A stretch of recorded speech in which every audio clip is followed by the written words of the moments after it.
അങ്ങനെ 3-4 ദിവസത്തെ അവധിക്ക് ശേഷം നമ്മളിന്ന് കോളേജിൽ പോവാണ്. എന്തെന്നത്തെ പ്രത്യേകത?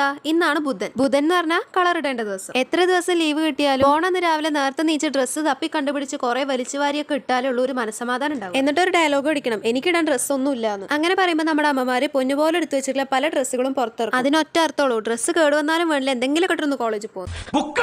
എന്താ കലക്ടർക്ക് ലീവ് പറഞ്ഞാൽ മതി, 4 ദിവസം നമ്മളെ വീട്ടിൽ സഹിക്കേണ്ടവരല്ലേ? എന്താ അവരെ പറഞ്ഞിട്ടും കാര്യമില്ല, നമ്മളൊന്ന് ശ്രദ്ധിക്കേണ്ടതാണ്. ഒരു ദിവസം കൂടി ലീവ് വേണമായിരുന്നു. സാരല്ല, കിട്ടിയത് ലാഭം എന്ന് പറഞ്ഞ് കോളേജിൽ പോയി. ഫ്രണ്ട്സിനെ കൊണ്ട് നിർബന്ധിച്ച് വീഡിയോ എടുപ്പിച്ച് അറിയാത്ത പോലെ ആക്ട് ചെയ്ത് ആനന്ദ പുളകിതം കൊള്ളുന്നത് ഒരു അസുഖമാണോ? ഈശ്വരാ, പാവത്തുങ്ങൾക്ക് ഇങ്ങനെ സൗന്ദര്യം. ബുധനാഴ്ച കോളേജ് മുഴുവൻ കളർഫുൾ ആവുമെന്ന് വിചാരിച്ചു പോയാൽ നമുക്ക് തെറ്റി. കുറെ വിരുദ്ധന്മാരും വിരുദ്ധകളും ഇന്നും യൂണിഫോം ഇട്ട് വന്നിട്ടുണ്ട്. ആത്മാർത്ഥതേ, ആ ആത്മാർത്ഥതയുടെ ആഴം അന്വേഷിച്ചപ്പോഴാണ് ആർക്കൊക്കെയോ ഇന്ന് എക്സാം ഉണ്ട് എന്നുള്ള സത്യം ഞാൻ മനസ്സിലാക്കിയത്. നമുക്ക് എക്സാം ഇല്ലാത്തുമ്പോ എക്സാം ഉള്ളവരെ കാണുമ്പോൾ ഒരു ആശ്വാസമല്ലേ? അവർക്കും തിരിച്ചുണ്ടാവും.